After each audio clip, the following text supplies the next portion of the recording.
Une nouvelle génération de biocarburants est en train de voir le jour dans cette usine située dans les plaines du nord de la France. Alors que des plantes comme les betteraves à sucre sont déjà utilisées pour obtenir du bioéthanol, cette usine pilote recherche d'autres matières premières durables qui permettront de réduire les émissions de carbone. Les défis et possibilités de production de biocarburants font justement l'objet d'une discussion sur notre site commonvisions.com, mais donnons la parole à des spécialistes en la matière, à commencer par Dominique Dutartre qui dirige le projet français Futurol, destiné à développer de nouvelles recettes pour les biocarburants. Il existe différents types de biocarburants, ceux dits de première et de deuxième génération. Quelle est la différence entre les deux ? La grande différence de la deuxième génération, c'est qu'elle se réalise avec la fraction non alimentaire des plantes et elle met en œuvre des plantes qui ne résulteront pas d'une production intensive. Votre projet consiste à rechercher différents ingrédients pour leur composition. Quelles sont les possibilités ? Nous avons la volonté de remplacer les sucres de réserve des plantes par les sucres de structure. Donc nous utiliserons soit des coproduits de l'industrie alimentaire, par exemple le son ou la paille du blé, la pulpe de la betterave, mais aussi des productions forestières, des taillis à courte rotation ou des plantes herbacées lignocellulosiques comme par exemple le miscanthus ou le switchgrass. Pour en savoir un peu plus sur la question, nous sommes rendus à Cambridge au Royaume-Uni pour rencontrer le professeur Ottoline Laser.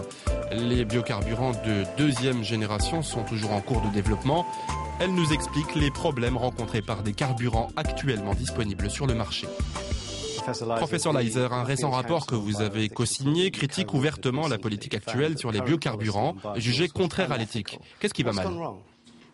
Il s'agit surtout d'un problème de cadence. Les biocarburants sont une composante très importante de nos efforts visant à réduire notre dépendance aux combustibles fossiles. Et en conséquence, un grand nombre de gouvernements du monde entier ont mis en place des objectifs vraiment ambitieux pour stimuler leur adoption rapide. Nous n'avons pas la capacité de produire ces biocarburants facilement et de nombreuses manufactures ont quitté le pays vers d'autres pays sans doute moins respectueux des droits de l'homme. On évoque souvent les questions de développement durable en matière de biocarburants. Quel type de critères devraient, selon vous, être imposés pour atteindre cet objectif ? Le développement durable est essentiel du point de vue des biocarburants. Ils sont censés remplacer quelque chose d'incroyablement insoutenable, à savoir des combustibles fossiles. Donc il existe de bons moyens d'évaluer la quantité de gaz à effet de serre libérée au cours du cycle de vie entier de la production de biocarburants et la comparer ensuite à la quantité équivalente d'énergie du combustible fossile. Le deuxième point concerne le développement durable, les effets sur la biodiversité et ainsi de suite. Et cela touche des questions telles que les forêts tropicales. Si vous détruisez des forêts pour produire des biocarburants, alors les impacts sont plus conséquents que simplement en libérant des gaz à effet de serre.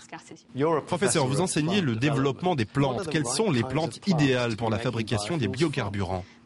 L'impulsion initiale est venue de ces cultures vivrières où il y a beaucoup de carbone disponible sous forme de sucre et d'amidon qui sont très faciles à fermenter.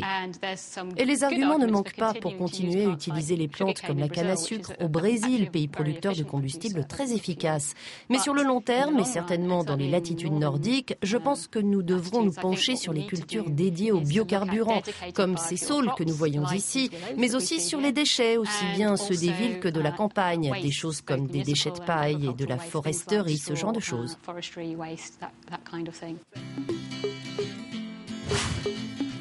Nous faisons la rencontre de Tony Juniper, ancien directeur des Amis de la Terre, qui nous parle de la façon dont les biocarburants s'intègrent à l'ensemble de la question du climat et de l'énergie.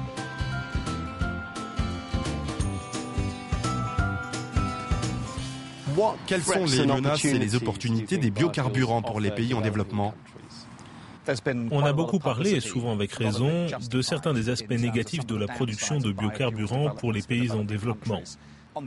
D'un autre côté, et on en entend moins à ce sujet, la demande en énergie en provenance de ces pays va augmenter considérablement dans les années à venir. On peut se demander comment les pays d'Afrique, d'Asie et d'Amérique latine vont pouvoir brûler les étapes du charbon, du pétrole et du gaz pour passer directement aux énergies renouvelables. Ce qui est sûr, c'est que les biocarburants seraient certainement une partie de la solution dans ce cas. Pensez-vous que l'Europe dispose de bonnes politiques en matière de biocarburants ? L'Europe, comme d'autres parties du monde, s'est précipitée sur les biocarburants en imaginant que des gains rapides pourraient être réalisés sur les émissions de carbone. Nous avons vite constaté que ce n'était pas nécessairement le cas. Plus qu'une question politique sur les biocarburants, il s'agit d'utilisation des terres et d'énergie au sens large. Nous n'avons encore rien fait à propos de l'utilisation des terres qui seront de plus en plus limitées au cours des 60 prochaines années et qui devront répondre aux besoins de 9 milliards de personnes pour l'alimentation, l'énergie, les fibres, l'eau et tous les services écosystémiques. Donc pour moi, la question n'est pas de savoir si nous aimons les biocarburants ou si les biocarburants sont bons ou mauvais. Nous allons devoir utiliser des biocarburants, mais plutôt comment allons-nous les exploiter de la manière la plus durable et socialement bénéfique.